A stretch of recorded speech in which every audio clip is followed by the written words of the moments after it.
నమస్కారం ఈటీవీ 360కి స్వాగతం. ముందుగా ప్రధాన అంశాలు. 16 ఎంపీ స్థానాల్లో గెలుపే లక్ష్యంగా తెరాస వ్యూహాలు. రేపటి నుంచి పార్లమెంటరీ నియోజకవర్గాల్లో సమీక్షలు.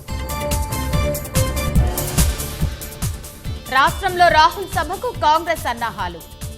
మహా డిషరీఫ్లో ఏర్పాట్లకు పరిశీలించిన ఉత్తమ్. రాష్ట్రంలో 10,000 మెగావాట్లకు చేరిన విద్యుత్ డిమాండ్. సరఫరాకు అంతరాయం లేకుండా ట్రాన్స్కో చర్యలు. పర్యావరణ పరిరక్షణ దిశగా ఆర్టీసీ పయనం. హైదరాబాద్లో 40 విద్యుత్ బస్సుల సేవలకు శ్రీకారం.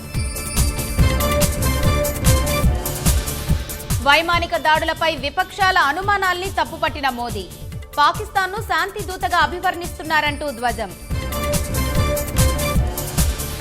సముద్ర మార్గాల ద్వారా ఉగ్రదాడులకు అవకాశం.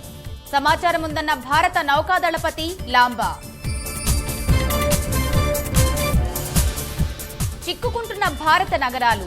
తొలి 10లో 8. మొదటి స్థానంలో గురుగ్రామ్.